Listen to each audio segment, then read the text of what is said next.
I don't know if you know Bashar. He's this guy, right? So he sits like this. He has his eyes closed. And then he connects his head with an alien. When the alien speaks through him. I believe in God. I believe in God, and I believe that there is intelligence and love behind the existence of all things. Intelligence. But isn't that already a want to not want to experience anything? So the desire to not have desire. Yeah, is a desire. In itself a desire. Yeah, exactly. Yeah, I took mushrooms one time and my friend put on this song. And then I fully shut down and had like a mini seizure. Like I passed out. Yeah. And when I came back, I was like, oh my God, I just heard the source of life in some way. Wow. Our system might actually be part of a black hole or something like that. Right. I think it's a very Western way of looking at things of like happiness is the goal of life. You know, that's now, you know, we really got, that's a very capitalist idea. Yeah. That like you have to wake up every day and be happy and fulfilled and do this and do that. No, hell no. That's just not, like the season. Welcome back to Midnight Kebab. Today we're going to be talking about the spiritual, the spooky realms, if you will. Halloween passed, but the winter is gloomy as ever. Yeah. And it's that time of year. Yeah, if you don't have no spirituality, how are you going to get through this, right? Amen. Yeah. I mean, first let me introduce you. This is my good friend. Do I say your government name or your artist name? Just go for the artist name. This is Akiye. Yeah. You might know her from the Akiye podcast. What's it called? Ginger Shots. Ginger Shots, that's right. So this episode might also come out on yours, you said. So depending on where you're watching it, this is Midnight Kebab or Ginger Shots. But the collab anyways. And yeah, I've known you for some time. Yeah. We've done some of the music things together in terms of MK Radio. Yeah. You were a big force in the starting of MK Radio. So thank you for all the energy you put into that. Thanks. I think we have some classic streams out there that you can check out if you want. Yeah. But yeah, you're. I would describe you as spiritual. I think there's level to spiritual people, right? Like there's some spiritual people who make it their full identity. I don't see you lost in the sauce in that way, but you're definitely not sauceless. You know. Yeah. Thanks. Appreciate it. Yeah. So you're involved in some of the spooky realms, I would say, or the higher realms. Sure. And myself, I also feel like I've been dabbling in that for throughout my life. Yeah. So yeah, we have some topics we want to share with you guys, and you know, there's always like two routes you can go down. There's like the super intense, what is the meaning of life? Why are we here? Who put us here? Yeah. Sort of questions, but those are almost too big to really speak on. Instead, we hope to find more like specific topics that can bring us closer to something more tangible that you can maybe recognize or think about in your own lives, right? So what we want to talk about is desire, want versus need, and what role does desire play in our lives? And does becoming more spiritual mean that you should have more or less desire? Or what does being a spiritual person mean in terms of dealing with desire? Yeah, and then we'll see where it goes from there. Yeah. But yeah, maybe, do you want to open up? What are some of the desires you've been having lately? The ones that I can share. Yeah, fair enough. Yeah. Yeah. I think interestingly, lately I've been more struggling with the lack of desire, I think. Because I would say that I'm someone who I love having goals and going after these goals. Yeah. But now I think I'm in a space where it's almost like I know I have these goals in my head, but I don't have the drive to go at them. And I think that's not a good place to be in, let's say. Yeah. So I mean, that's interesting, right? So my spirituality comes from a lot of different sources. I like to keep it that way. I like to keep it quite broad. Yeah. Or I don't know if I like to, but every time I find something that I'm like, oh, okay, this is my branch. Maybe this is a good start. Like that. Yeah. maybe how would you define your spirituality? Indeed, maybe we can start there. Yeah, I mean, every time I find a branch that I'm like, this is what I think makes sense. Yeah. Something happens in my life that kind of disproves it or makes me doubt it. So then I keep my hands in a lot of different sources for spirituality, but they all have, all of them somehow always end up saying the same thing. Right. Yeah. And they come from wildly different places. Like, just to give an example, one of them would be my Bolivian side of the family and Bolivian traditions around Mother Earth, Pachamama. Right. Yep. And the universality of life, how everything is from this one force, Pachamama. I think what a lot of sub-Saharan tribes would call Untu. Okay. The Untu spirit. Yeah. Or the Untu force. Then another fountain is like Buddhism, Zen.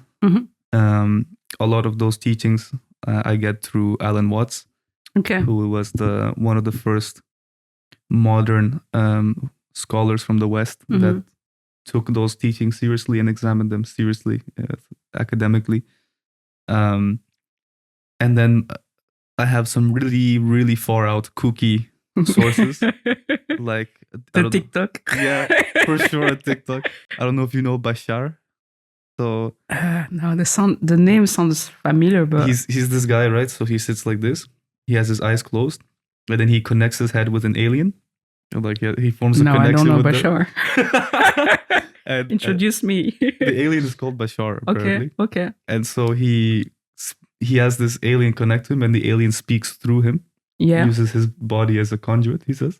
But what is that on TikTok? Is that like I'm telling you, this guy has hundreds of thousands of followers, and he holds sessions all around the world. He's been doing this since the 90s, and people show up to ask the alien questions. Honestly, I would say starting a cult is the most lucrative thing. It's low-key one of my dreams is to start a cult. You have to pay one question to ask this guy one question, $400. Yo. So, very lucrative. Now, look, I will not speak on whether or not Bashar is connecting with an entity or who that entity is or what's going on. But I will say what made me stick around is his teachings. Now, I don't know if he's making them up on the spot or if he's has good teachings, but he knows people won't listen to him, so he uses this as a stunt. Or if he genuinely believes he's talking to an alien. I don't know what the fuck is going on. Mix of all. But maybe. Probably, yeah. But what he says is so powerful and accurate in many ways.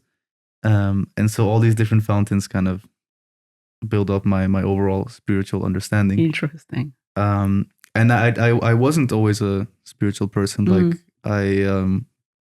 growing up, I was very atheist. Okay. I was like, all these people who think God exists are stupid, to be honest. Like, this is what I thought growing up. Yeah. And then as I became an adult, like I would say between the ages of 17 to now, I became more and more spiritual. Yeah. And we were talking about it, but there was just, I feel like, certain hints in my life that kept coming up as a form of signal to just remind me that, like, although it can be confusing to figure out what is going on, just because one explanation doesn't make sense, be careful that you don't disregard the whole idea. Yeah. And it's just, for me, it feels like life is constantly reminding me that, hey, something bigger is at play. Yeah, that's cool. I also have the tendency that if I can't explain or understand something 100%, I leave it because I don't like feeling confused about things. Let's say. I love that. I love that. Yeah. Because I go down the rabbit hole. Until at some point, like, I've gone down so deep that I'm like, nah, just let it go because you can. Yeah. So that's kind of where I am. Like, so I don't necessarily subscribe to one idea. I have strong ideas, like about how this whole thing works, but at sometimes I retract a bit because I get demotivated when I realize how difficult things are to understand or how inconsistent they are when you're talking about spirituality. Yeah. But then at other times I'm very much focused on it, trying to meditate sometimes. That's cool. Yeah. And what about yourself? About myself, sorry. Yeah. Interestingly, like, I grew up, I would say agnostic for myself. Let's say agnostic because I was raised by two parents who were raised. My mom was raised Catholic. My dad was raised Protestant. But then at home we didn't really practice. Like we went to church a couple of times when I was younger. Yeah, same by the way. Yeah, at school I would go through, like I would join the classes at school, like the Protestant classes. But like of course, so we were told more about the Christian God, let's say. But I myself was more agnostic. So I believe there was a God. I would pray every day, like do my quick prayer before I go to bed. Yeah. And I knew there was something bigger. But it's not until I was like 16 or 17 that I really started having like existential questions about like heaven and hell, sexuality, all kinds of stuff. Yeah. And that took me down the path of Christianity. So I was then... Wait, questions about sexuality took you down the path of Christianity? Yeah. Okay, interesting. Yeah. We can, maybe we'll dig deeper maybe later. Sure, but so then like I would say that was from the time that I was 16 until when I was 26. I think that was like a solid 10 years or something like that. Yeah. That was really involved in church. Definitely call myself a Christian and was very like following all the doctrines and stuff like that. So it was more like the evangelical Pentecostal branch of Christianity. And then COVID happened, George Floyd happened, but it was a build-up because I've always been very passionate about science. Growing up, that was something that was like really like important to me. Science, I was passionate about it. Those were the classes that I was more invested in, let's say, at school as well. So there were so many questions that I had that I wasn't sure. Like I was like, this does not really make sense logically, but also like it doesn't really align with who I am. And even like if we talk about love, then doing this does not look like love to me. Right. So there were a lot of things that I struggled with, but I was kind of like, trust in God, believe in God. Like I don't have the understanding, I don't have the full knowledge. So right, like which is God's also plans are bigger than us. Exactly, which is also a thing, and maybe it will come back later. Understanding what is understanding and what is knowledge and what is science, whatever. But so COVID happened, George Floyd happened. All the things that were deep in me kind of just like at some point, it was too much. I couldn't push it down anymore. And that's when I went down a path of like what we call deconstruction. So where I really started questioning everything I believed. Right. And today, I don't even know what I would call myself. I definitely believe that there is a God. There is God. I believe in God. I believe in God, and I believe in the universe as well. I believe that there is intelligence and love behind the existence of all things. Intelligence. Yeah, and love. Yeah. What do you mean by intelligence? That is not just like a blurb, but at the same time, not random. Exactly. Okay. But at the same time, I do believe in a lot of things being random, and I do believe in chaos as well. Yeah. So I'm not saying that everything is perfect and everything is linear or everything makes sense or there's a plan for everything. Yeah. I'm just saying that it was intentional, let's say. It came from a place of love. Yeah. And it came with intention. Okay. Yeah, super interesting. Yeah. Yeah, okay. No, I agree with you with there is something, I don't know if I would call it God. I don't really care what we call it, to be honest. But there is some overarching force that has influence that builds reality in some way, that connects, that is everything. Let's say omnipresent, as the Bible would say. Yeah. I know it has love. I know it's supporting. I don't know if it's intelligent in the way that we would label intelligence. Okay. Yeah. And it might have a purpose. I'm not sure. I'm curious. Okay. Yeah. I think I introduced my belief enough, right? Like, so this is where I am right now. I'm very much more open, as you said, also in like learning from different streams of spirituality. Yeah. And now I see it as a relationship, really, where it's like I can learn from all kinds of people, all kinds of beliefs, and just life experiences. yeah, even Britney Spears, her songs might inspire me. You know, that might be part of my spiritually. I don't know. You know, I think you can learn from all places. But yeah, I would say that I'm very much certain about that there is definitely intentionality, and there's like a entity, and it came from love. Everything that we experience originally came from love. Yeah. And I mean it originally, and then the way things evolved, and like how like our lives are organized, or the universe is organized. That's there's a lot of room for chaos and disorder, but I would say the intent and the origin of it is love. That's I agree. I think love is an overarching force in the universe.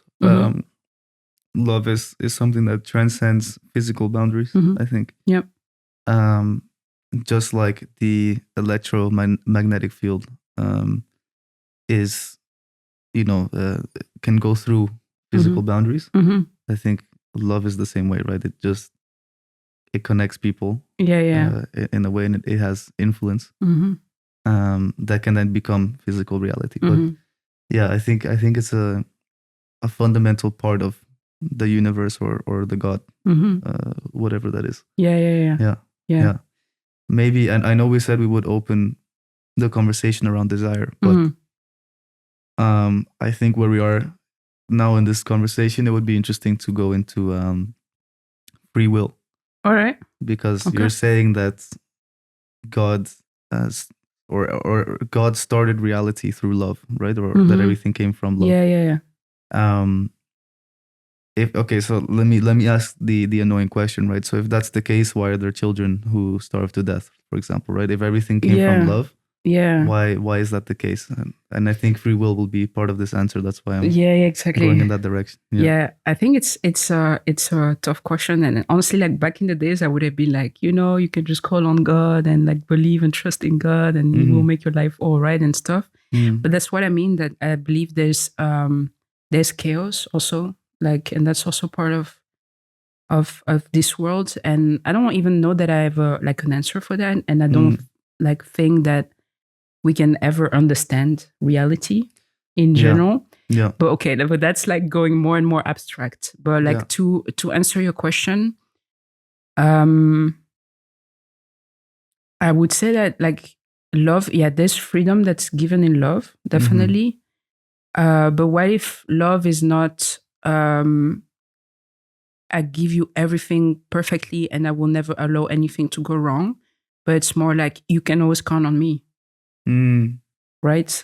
Like even in a relationship with someone, like you can love the person, have all the best intention for them, but it's not like you're going to direct their life or hold on to them or force them through things, right? Yeah, it's like if you have let's say you have a pet, right? A cat. Yeah. And you love this cat very much. Like I do have. Not a cat person. Or let's say you have a dog. Yeah.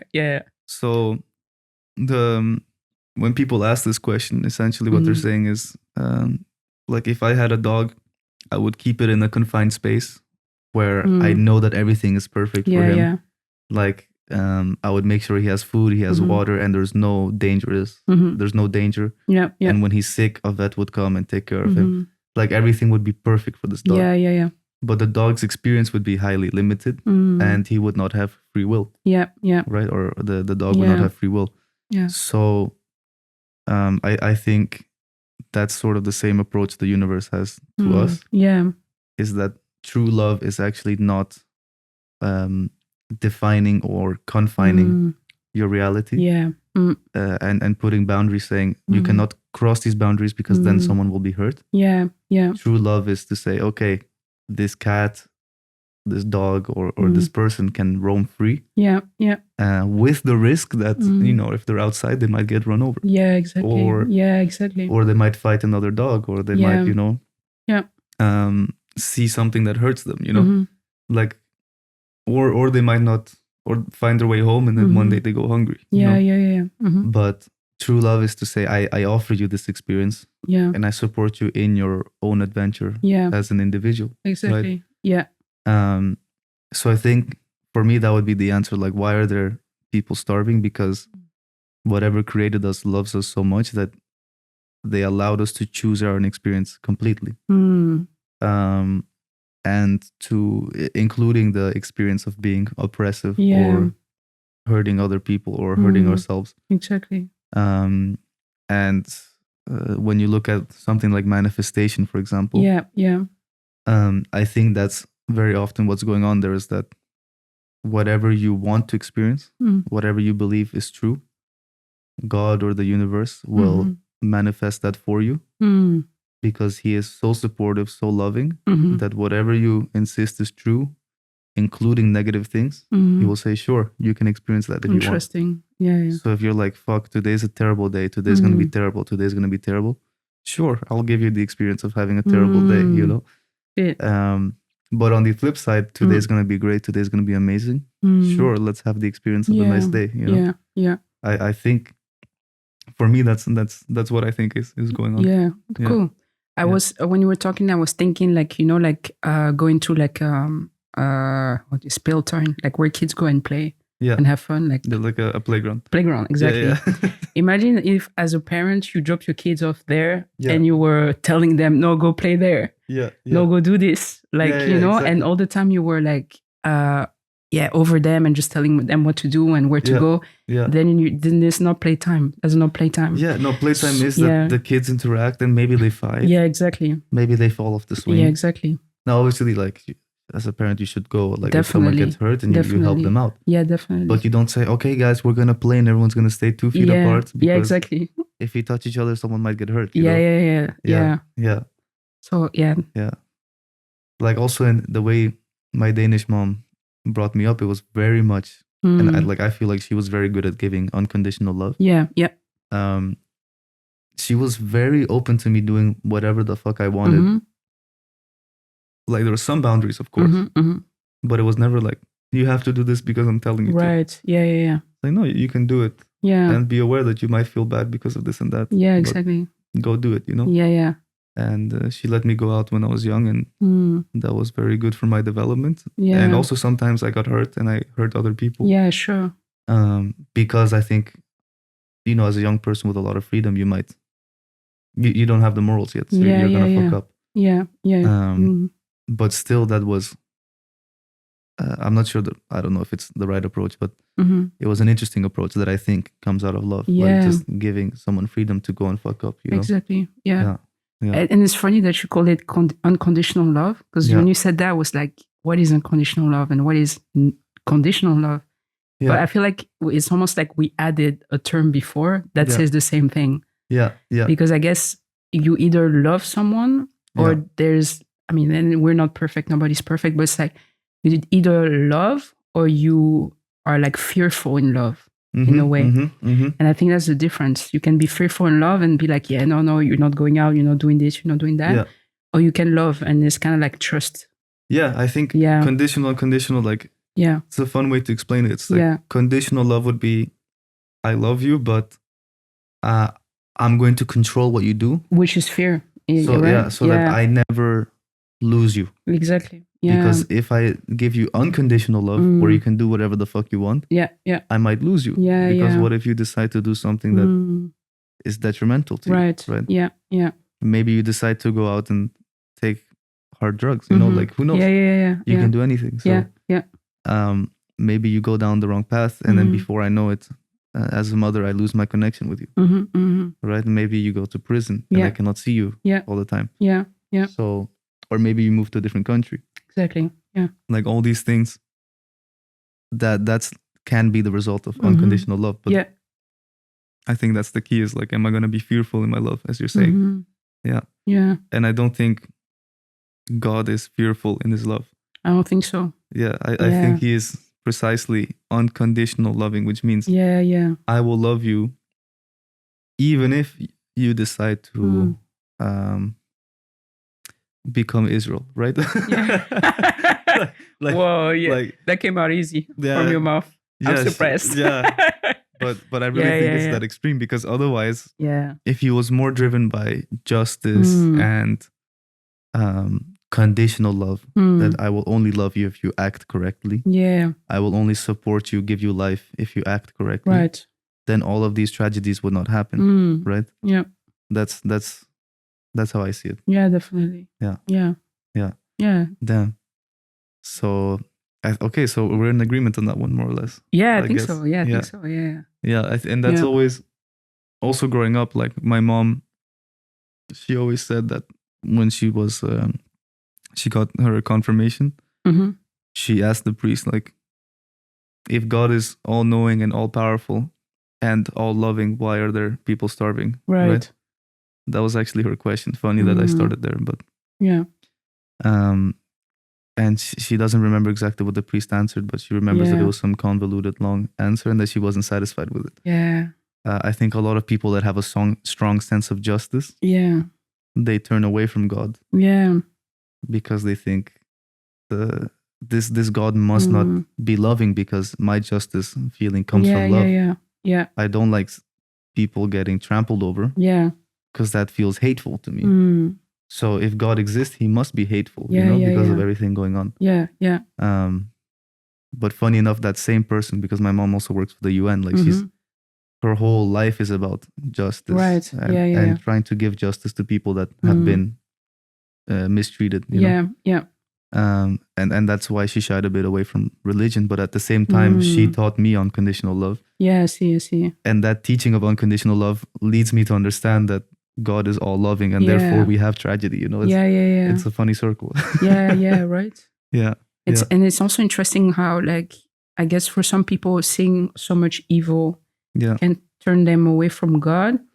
While for some other people, it's kind of like, no, therefore I need God in a way. Yeah.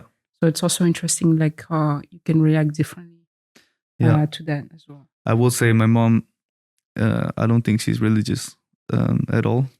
That whole side of the family is very materialistic. Not in the sense that they are capitalist or pragmatic, you mean more? Like there's a line of science. Like science is built on the idea that everything that exists is because of material chemical reactions. I see.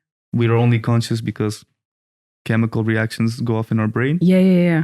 And we develop this ability because chemical reactions created evolution. Yeah. And it's all just chemical reactions. It's not a real soul or spirit or anything, right? Which, but to me, not to bash that that approach, but for me, it's funny because the more I tap into science, the more I'm like, damn, but this is what, like you were saying earlier, maybe it's a good segue to get into that thing you were telling me earlier.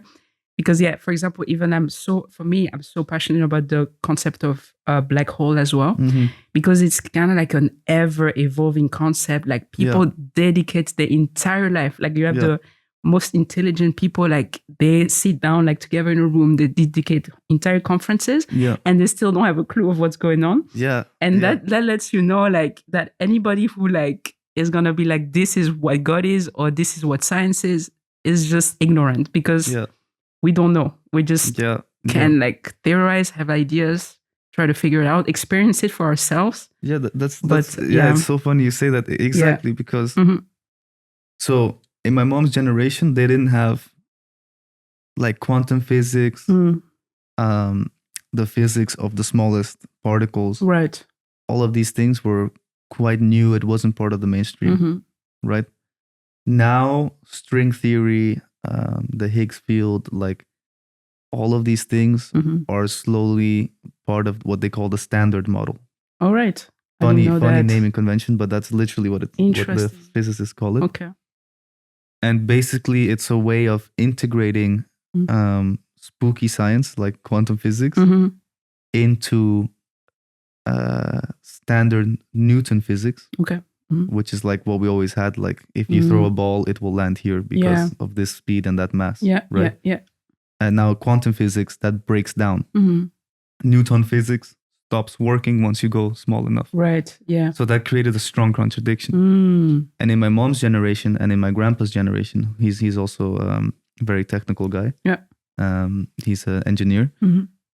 That's kind of where they stopped when science, and they said everything that has ever happened can be explained through this level of physics.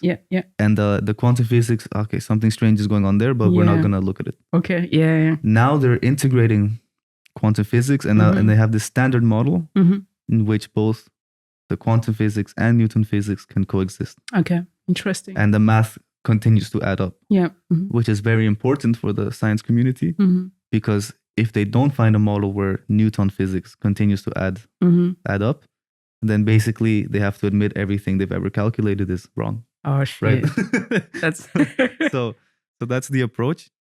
And funny enough, now that this is being more accepted and more mainstream, what you're seeing is in these models that when you get to the tiniest parts of the universe, it's no longer mass; it's all just energy. It's an energy field. Yeah. And when you write it down on paper, it's a wave equation. That's crazy. Just like a sound wave or a light wave, you know? It's just a wave. It's a wave of energy. Yeah. And that kind of contradicts materialism. Yeah. Because materialism says, no, this is just tiny particles of mass that have magnetic fields because of their mass. You know, like mass creates gravity, right? Yeah. And because of that, because of these magnetic gravity forces, they interact with each other. Right. Yeah. And when they interact, chemical reactions happen. And because of that, everything we know has happened. Yeah. So all of your feelings are just chemical reactions. Our thoughts are just chemical reactions. There is no luck. Yeah. Everything is a calculated reaction. You know, if you at any moment were to track any particle, you could predict the rest of history. Because however these molecules would interact with each other would always, through a math formula, work out in the same way. Yeah. There is no free will in that way. Yeah. Right? Is there room for like a surprise in that sense? No. There's no chaos in that sense. I mean, it seems very chaotic on the surface. There's not a wild card. But standard like old school science is that no, like nothing is a surprise. Okay. Everything, like just like when you throw a ball, Newton will always be able to tell you exactly where that ball is going to land. Yeah. It's just, have you calculated everything that can affect the movement of the ball? Yeah. And essentially our universe, everything are tiny little things moving around. So you will always be able to predict how these things function. Sure. Now, quantum physics comes along and it says, no, actually the smallest particles are just energy. It doesn't really exist as a particle. It doesn't have mass. And it only really decides how to exist once it's observed. Right. Which is an insane thing to think about, right? So basically the building blocks of reality are completely random. Okay. And not only random, but are dependent on someone observing them. They do not pop into existence in a certain defined way. Okay. Like, because the base particle can spin upwards or spin downwards. Okay. Yeah. This is it's in super suspension, I think they call it. So it's random whether it's going to spin up or spin down. Okay. And then once you observe it, it snaps into place. Interesting. And it decides if it's going to spin up or spin down. Is that something they actually observed? Yeah, this is quantum physics. That's awesome. That's awesome. Yeah. That's really cool. And I mean, it's also the question of consciousness, right? Like, how do we not know that these atoms, or like even at the like smallest level possible, that they don't also have consciousness to some extent? Yeah, definitely. I feel like my reaction would be that it does. I don't think consciousness is stored in the brain through chemical reactions. That view never made sense to me. Yeah. I don't see how neurons snapping together and neurological pathways can create the depth of our consciousness. Well, there is an extent apparently, because I was watching a video and they say that once they put somebody under anesthesia, you can measure like I think it's a specific brain activity that goes down, and that they link this brain activity to consciousness. So there might be some sort of like neurological link. Yeah. But then, one of the hints that I see around consciousness is that when people have profound conscious experience, where we, colloquially speaking, would say that like, oh, my consciousness was expanded in that moment. For example, when you take psychedelic mushrooms, you feel like your consciousness is expanded and you can feel the whole world in your body. When they do those scans on people going through those psychedelic experiences, actually the brain shuts down and has less activity. Interesting. Yeah. So for me, that's a hint that what our brain is doing is limiting consciousness, not expanding it. Interesting. Not creating it. Yeah. But rather that consciousness already is, and our brain is more like a device that focuses consciousness into what we call the human experience. Right. Or if you're an ant, the ant experience. You know? Yeah. It's almost like the concept of intuition, because like we think intuition is this like spooky thing, you know, spiritual, when it's really like just your body is continuously taking all kinds of information, all kinds of data. The moment you walk in a room, like as I'm talking with you, there's so much information and data that my body is gathering, but that I'm not aware of. Like it's not coming to my awareness. And intuition in a way is like, you get it like this. I cannot explain because my body understood it, but I cannot explain. But so it's knowledge that is like almost, let's say, empirical because it's there, but it's knowledge that I don't know of. Exactly. Right? Because it could be many reasons, like you don't know how to listen to your body, or maybe even like there's emotional blockage for you to receive that, a knowledge. But in that sense, it's funny because you were mentioning your consciousness is not expanding. It's actually just staying the same, or like even shrinking in a way. Yeah, I would say that the human brain is an impairment tool. Yeah.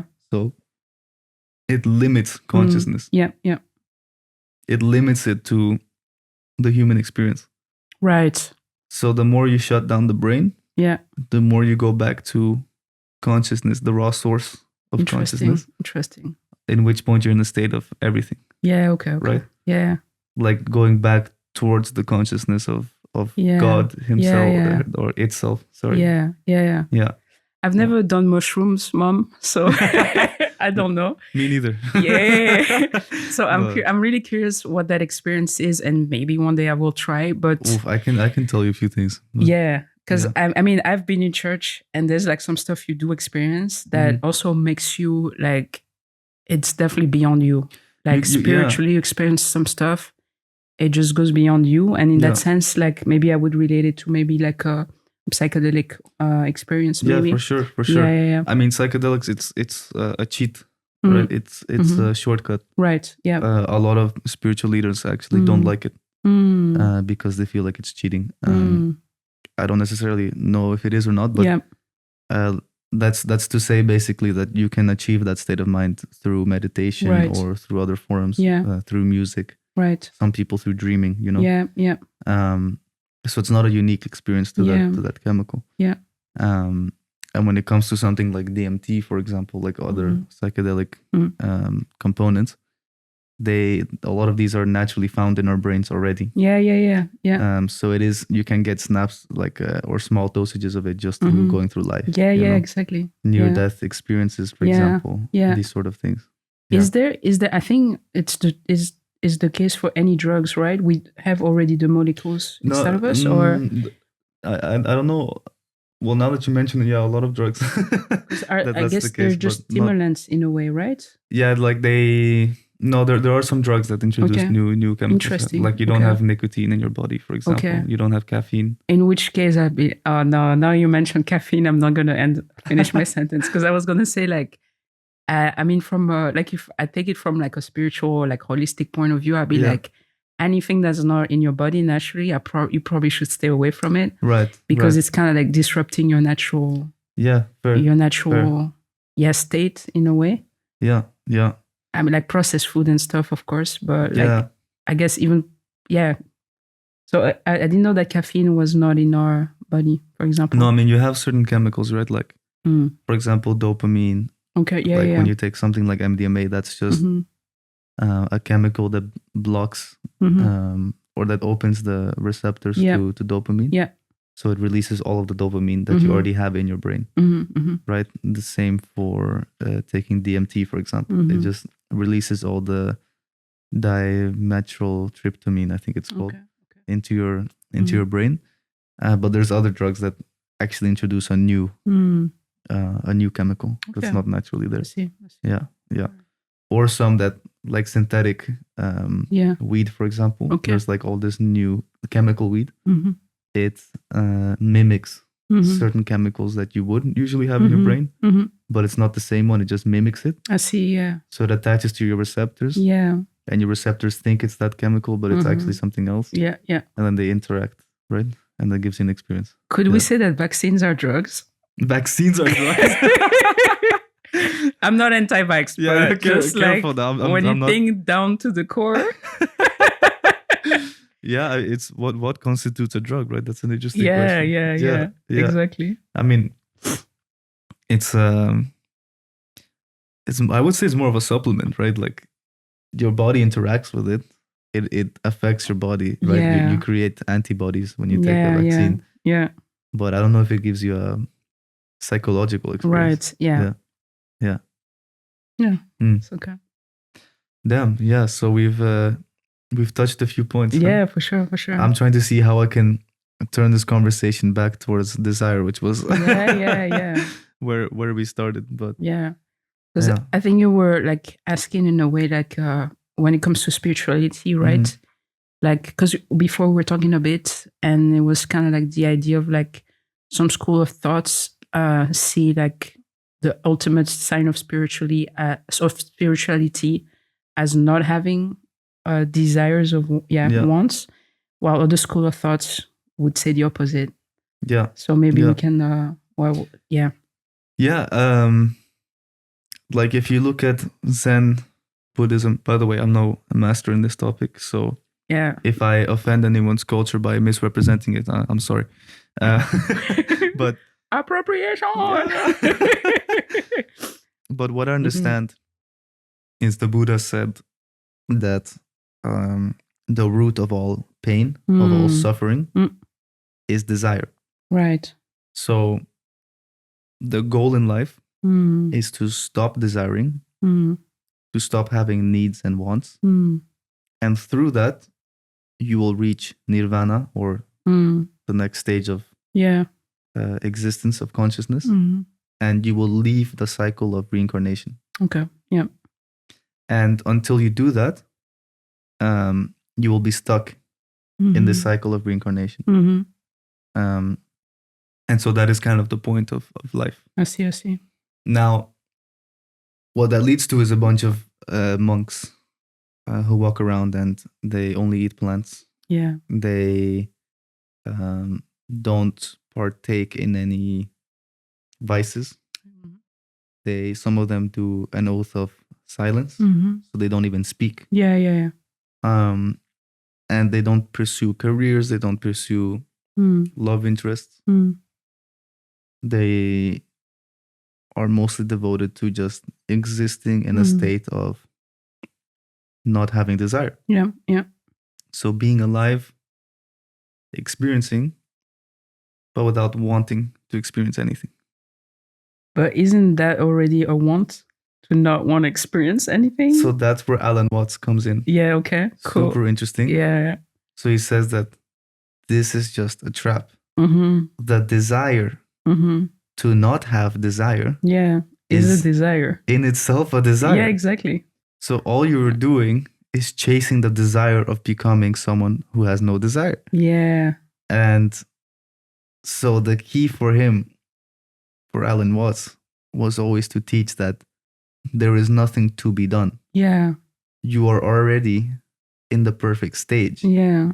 And true liberation, in a funny way, he also says detach yourself from desire, right? But in a different way, he says true liberation is understanding that you should not desire to become anything other than you already are. Yeah. Because that is in itself the cause of, that's the real cause of tension. Yeah. Oh, it's beautiful. Yeah. Yeah. Yeah. Like when you are a person who is obsessed with becoming a better person, that struggle in it of itself creates the tension that leads you to becoming a worse person. Right. Let's say. Yeah. And you should be a lot more open to letting go and not necessarily being insistent on, I want things to turn out in this specific way. Right. Yeah. Yeah. Also, because I would say also, like, what's the definition of being a better person in that sense? We could be so fixated on like this, if I change this and this and that, or if I become this or this or that, will make me a better person. Yeah. While actually maybe having more kindness towards yourself or being more flexible in the outcome might make you a better person. Exactly. And just the process might make you a better person. The struggle might make you a better person. Exactly. The lack of self-love and acceptance. Like, so his whole argument is, and you cleared it up for me. So thank you for bringing that up. But like, his argument is, if I'm sitting here right now and I'm going, damn, I don't accept what I am right now. I want to be something better. Right. That unacceptance of myself will lead me to become a worse person. Yeah. And act out in negative ways. Yeah. Because I don't have self-love and acceptance. Yeah. But if I go, I accept who I am now, I have no desire to change it. Yeah. Understand with all the good and evil, right? Understanding that I have desires for a bunch of things. Yeah. Understanding that those desires bring me pain. Yeah. But one thing I will not desire is to change my state of desire. Right. And that, allowing yourself to let go in that way, will bring you more freedom, more calm, more peace. Yeah. And ultimately make you a better person because you don't have that internal tension. Yeah, exactly. Yeah. I think at the end of the day, I think the state, although I was going to say being in flow is the best thing you can have, because like also the idea of yin yang, for example, like there are times in your life where you need to go at it. Like you need to go, like you have your goals, you need to go pursue your goals and do the work. But there are times when you need to just exist and enjoy and breathe. And you need to know the right time. Yeah. So it's almost like there's no even like it's important that you embrace your desires and your needs. But it's almost like being a good driver and knowing when you need to accelerate, when you need to brake, when you need to go cruise mode, when you need to like go left, go right. So it's almost like, I want to say a state of flow, but at the same time, I think that life sometimes being in struggle is also a good thing. Yeah. So it's not like we should aim to, oh yeah, today I feel good, like I'm on the right track or something like that. Sometimes like being on the right track feel hella uncomfortable, and you are on the right track. Yeah. It's interesting. Like, so Alan Watts would go, these desireless people, first of all, they're fake. Yeah. They don't exist because in their hearts they're clearly desiring to achieve something. But also just the way our whole neurological system, our bodies are set up is to have needs. And desires. So. And at the same time, other teachers would say, like spiritual teachers would say that whatever this God is, it acts out, it manifests life through our desires. So the fact that I get up in the morning and I want to achieve this or that, or like I want to write a song, I have the desire to write a song. Right. Me writing that song, singing it, that is an act of the spirit experiencing that. You know, it uses my body and my desires as a conduit for life. That is actually life force being produced. If you shut the door to your desires, you shut the door to allowing life to flow through you.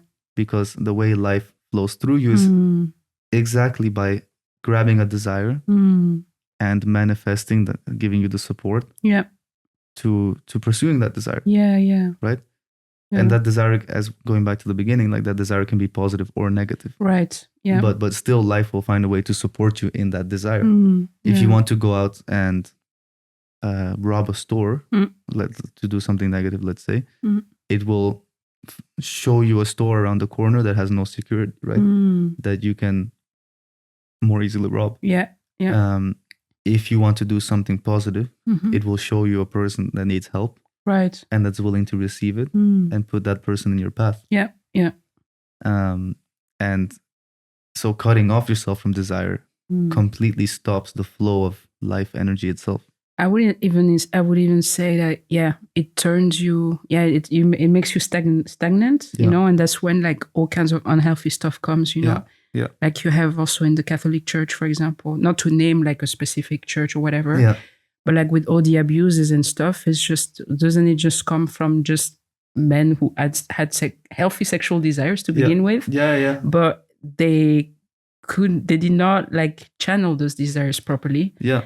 I mean, I don't want to simplify. At the end of the day, it's terrible, but, you know, like it's such a big issue. That's a great, maybe for a reason. That's a really strong point, I think. Like, exactly. So there are parts of the church or religion in all of the three monotheistic religions, by the way, not just Christianity. Yeah. And also some of the other ones like Buddhism and so on. In many ideologies. Yeah. The idea that you must cut yourself off from this or that desire. Yeah. Even in politics, right? Like, oh, this has to be illegal. No one is allowed to pursue this desire. Yeah. And then what happens, as you said, if you don't have a healthy way of conjuring life to express that desire, it's almost like it becomes this bastardized, like, ugly thing, right? And it becomes an obsession, maybe even. Becomes an obsession, and then you force the manifestation of it in an unhealthy way. Yeah. That's very interesting. Do drugs. No, but that I'm kidding. But that was my next point. Before you brought up the church, and the abuse, I was about to say that. So like, okay, aquí, so every day I have the desire to get up and gamble all of my money away, right? So should I then go and do that? But I think that's where I was saying before, like, you know, to know when to accelerate or brake, like slow down, and to it's tricky, because I think also like once you're pursuing the wrong desires, your desires will change. Yeah. So like, let's say you gamble, and you will feel like shit. So it's also like almost your body will like readjust and be like, it will tell you this is not a healthy desire for you. And then you will. So then it's the struggle of actually adjusting and be like, no, my desires need to change. But I guess that's where wisdom comes in.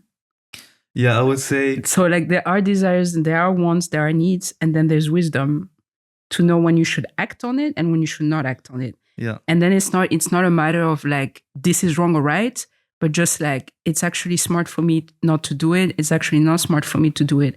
Example. I have a... Sorry. So for example, you could be, I don't know, in a situation in a bar or something like that.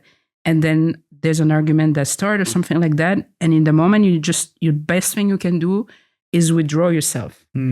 It could be that the best thing you need to do is actually push somebody away, get the fuck out, you know, because of your safety. So that's when wisdom comes in, right? Right. Yeah. Yeah, I think, so for me, like, let's take the gambling example, right? Like, sure, I have one desire that is to gamble and feel the adrenaline of gambling. But I have a higher desire of not throwing away my stability. Nice. And my home and whatever, like my relationships. Like, I want to have money maybe to go on a date next week. And, you know, so there's many desires that are competing. And I think, as you're saying, it's healthy to form wisdom around, okay, what is my actual desire? And some of these desires might be less evolved than others. Some of them might be more founded in love than others. So should you completely cut it off and say, okay, gambling is now illegal? No, maybe there is a way to go and have fun once in a while, if that is your desire. A lot of people don't have that desire, but if it is, maybe you should. But you should not dedicate your whole life to it necessarily, you know, or throw it. Like, you should have strong limits. self-imposed limits. Yeah. An interesting one that Bashar, the alien speaker, the Lord Bashar, the Lord Bashar. So he always says, desire is important. It should actually be your guiding principle, but you must desire without having any insistence on the outcome. Yeah. So yeah, and I've seen that a lot in my life. Where things really go wrong is when I desire something to happen in a very specific way. Exactly. Yeah. And then when it doesn't manifest itself in that exact way, I get pissed off. Yeah. And then I'm not happy with the outcome. And then ultimately, I start having destructive behavior. Right. Yeah. Right? Yeah. And then years later, I look back and I'm like, man, those times were actually so nice. Yeah. Like there was so much to appreciate there, but I wasn't appreciating it because I was insistent on this very particular outcome. Yeah. When in reality, life already provided me so much of my desires in that moment. Yeah. It was just not exactly in the way that I had imagined it, right? Like, and he also says, like, pursue your desires, but make sure you don't have expectations because your human mind is limited in what it can form as the perfect picture. Yeah. The actual reward to your desire is probably going to come in a much bigger way than you could ever imagine. Right. Yeah. So it's important that you don't limit yourself in that way. That's beautiful. Right. That's what I'm saying. That's beautiful. This guy might be cuckoo, but like he says some good stuff. I have to check the Lord Bashar. Yeah, it's crazy. Yeah. He's always on point with it. Wow, that's beautiful. It's beautiful. That's so true. Yeah. If I reflect also on my life, like, the struggle, the pain that you experience. And then again, I don't want to, I think it's a very Western way of looking at things of like happiness is the goal of life. You know, that's now, we really got, that's a very capitalist idea. That like you have to wake up every day and be happy and fulfilled and do this and do that. No, hell no. That's just not, the seasons don't even go like that. Fair. And there's importance in every season of the year, you know? Yeah. So why did we at some point decide that you need to like wake up every morning and feel like this and otherwise you're failing? In that sense, having that standard already is going to make you feel like so horrible your whole life. Yeah. Just because the standard is not realistic. So I like what you said about desire. Also, like you have that one desire, but then you have other sets of desires. And so then it made me think, like, in a way, isn't it more important to pursue your values than it is to pursue your desires in a way? Yeah, I think values are also a form of desire, right? Like I want justice, I want equality, or like I want whatever that value is. Yeah. But like, okay, if we're gonna go a bit political, like take like a lot of communist revolutions come from a deep desire, a want for justice, equality, freedom of the working class, the abolishment of any oppressor. But then pursuing that desire and saying it has to come in this specific way I imagined it, right? It has to be ultimate. It has to be complete. That leads them to go a step too far in many cases and to start persecuting different groups that, sure, maybe they had some unhealthy power structures like the church, but they're not necessarily something that could not fit into your vision in a positive way. You know?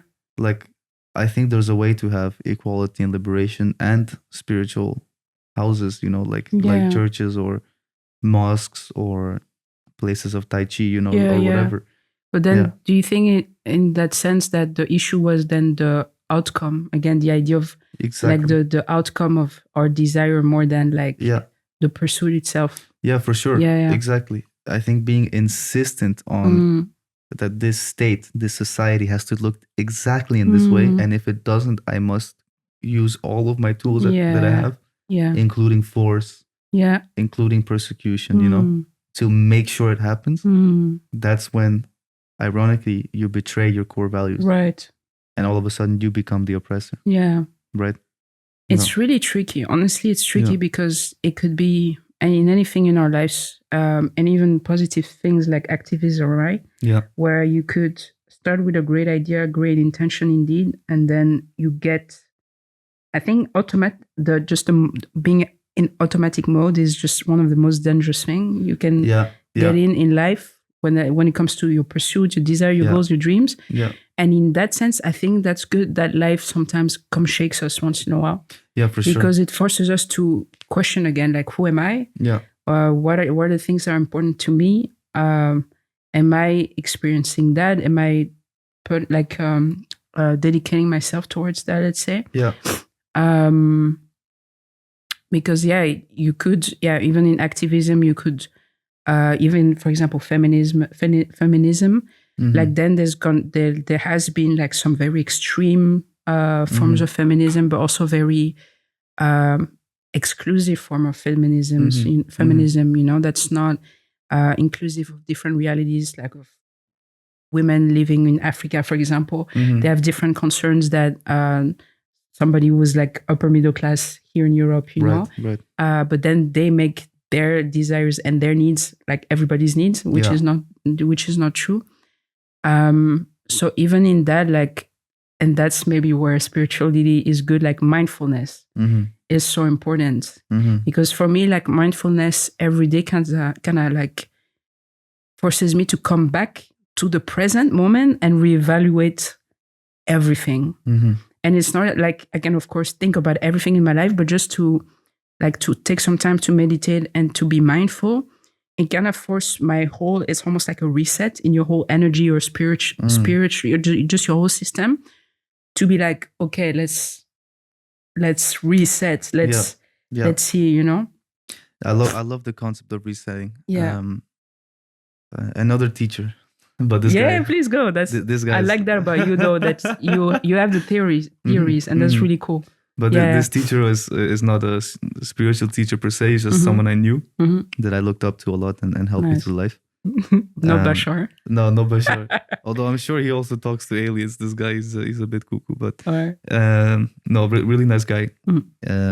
Moche, he used to be my housemate.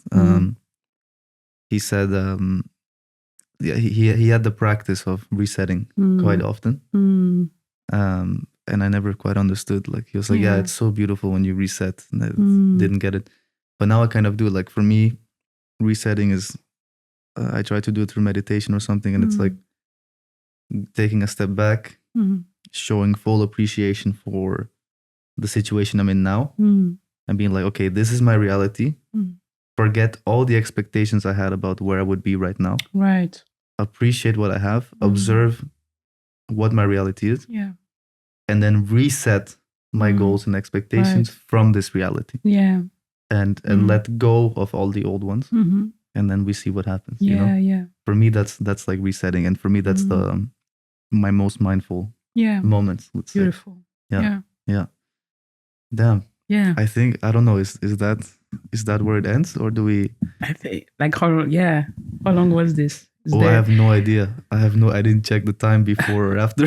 maybe we can maybe close it. But then, like, what's like an advice or like a deep spiritual realization that you've had from like the most random place, like the most random place or most random situation? Oh my God, I wish I could remember. I know that I do get random, like that's the funny thing for me is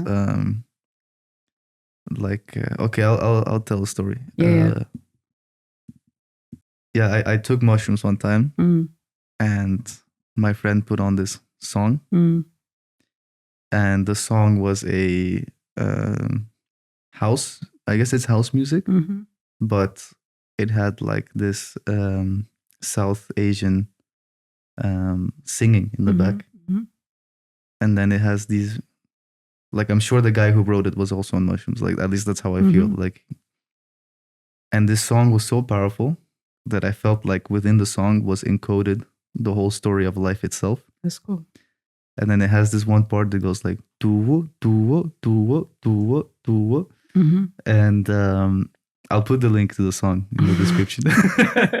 And that tuwo, tuwo, tuwo, like in that little pattern, I started to hear the pattern of rappers' rhyme schemes and how they bend their vocals. And then I fully shut down and had like a mini seizure, like I passed out. Yeah.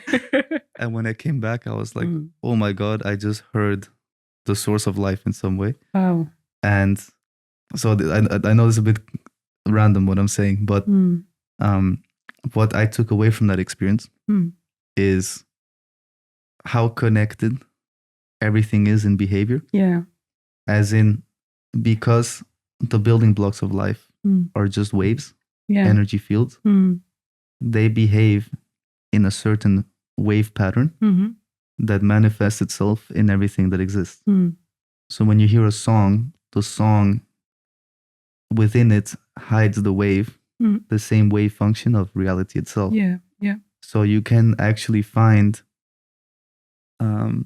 information, you can find patterns in completely random things that describe something completely different. Right. So through my experience of playing with my cat, I can find a pattern that tells me more information about, I don't know, how like consumer behavior or the stock market, like something completely random, right?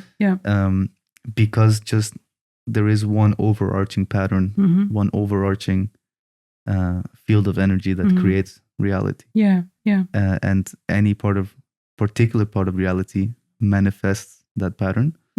So if you're ever stuck on a problem, I recommend you go out and have a completely different experience and see in that experience how the pattern of life plays out. Okay. And let that inspire you to solve that problem. And I guarantee you, or I suggest that 9 times out of 10, having that completely random experience will help you solve and get through that mental block you had. Cool. Like if you're a writer and you don't know how to get past this chapter, you don't know how the character should develop in the next chapter, go out, have a experience that's nothing to do with writing or that character, and something about the pattern of how that day plays out, I think will inspire you to That's beautiful. Get through that block. Yeah. I agree. That's beautiful. Damn, there's been a few things I look forward to listen to this again. Some things I think are really gems. I don't think that, like for me, I think the black hole is the thing. Like when I was going through my period of deconstruction, it really helped me because at the time, when you come from like a very fundamentalist Christian groups, faiths, communities, you kind of live every day in that state of certainty.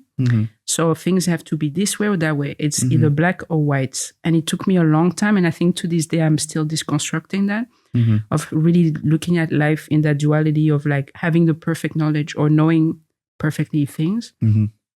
So then for me, even like, so I had questions, for example, about heaven and hell. That would be cool to talk about that next episode. Yeah, seriously, sure, I would love that. I also went through a whole journey, and now I'm actually at the point that I'm like, I hope there's a hell. Seriously.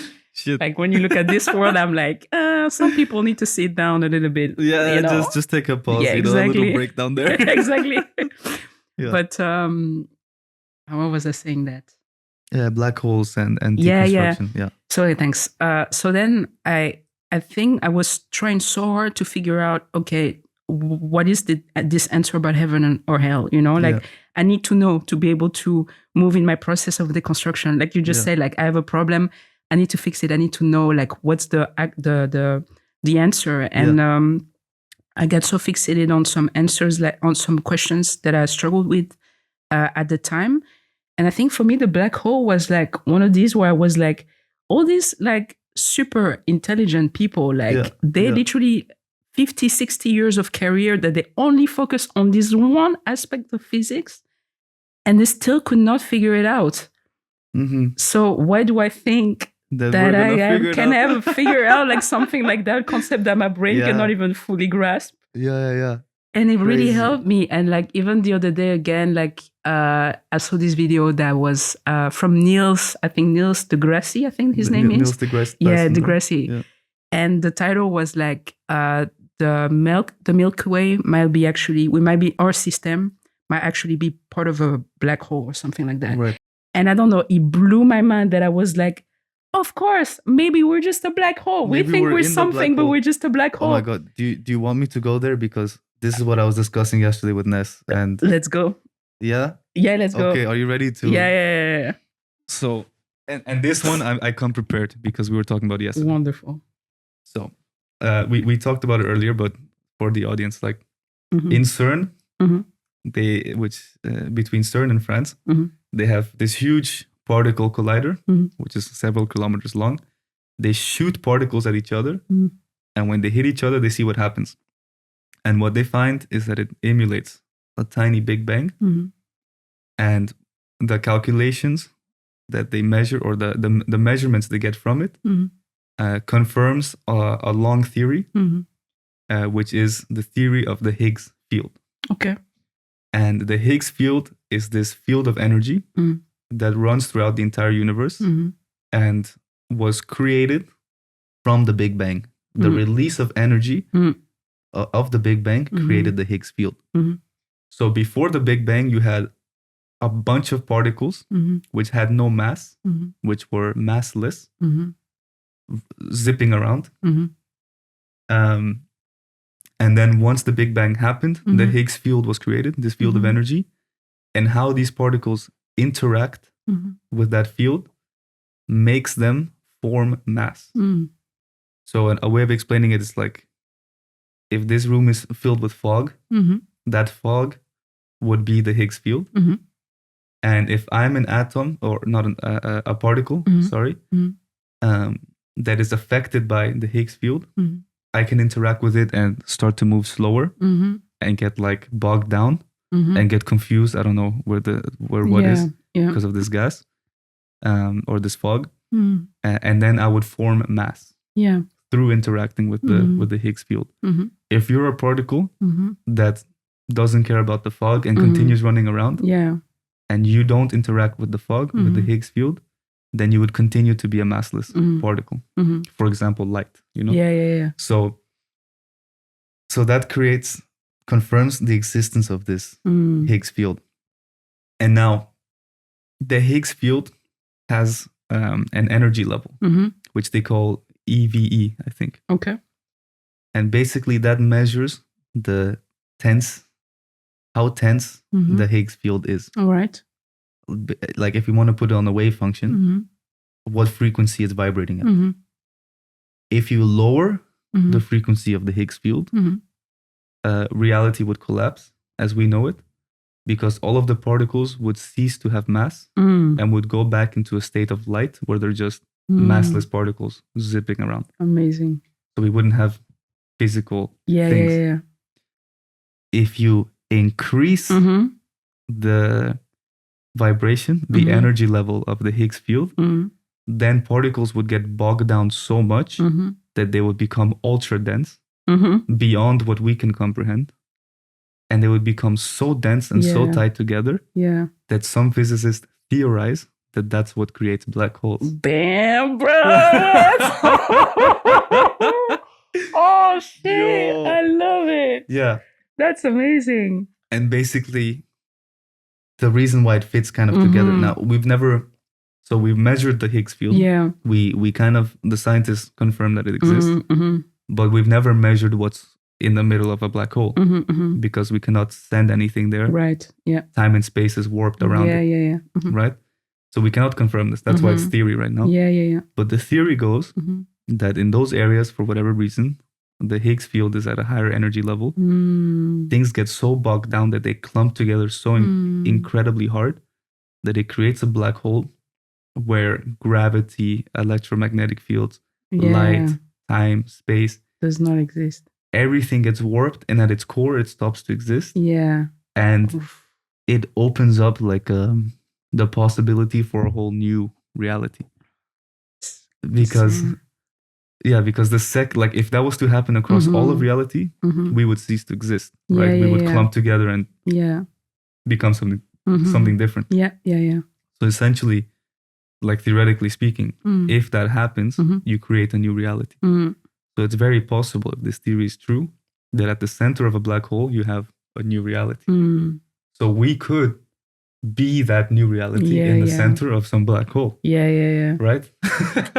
I love it. That's insane. Yeah. But like the more you think about it, the more it gets creepy and exciting and spooky. Do I even exist? What am I? What are we? I'm a projection. Am I really here? But it's amazing. I love it. Thanks for sharing. It's really cool. Yeah.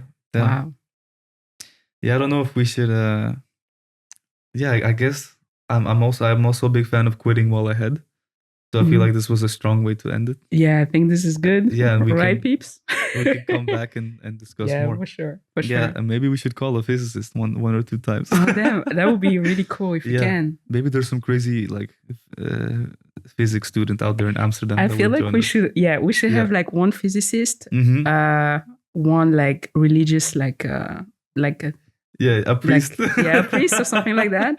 Yeah. And then like maybe one anarchist or something that's like someone who's really out there on the spectrum as well. Yeah, nice. That would be amazing. Yeah, and then we can see what we can agree on. Right? Yeah. That's really cool. This has been, you call it ginger shots? Ginger shots. This has been ginger shots. With Mattis. With Mattis and Midnight Kebab with Akiye. Thank you guys for listening. Yeah. I hope we can do this a regular thing. Yeah, that'll be dope. Yeah. And come back for more. Yes. Bye-bye. Let's go. Ciao, ciao.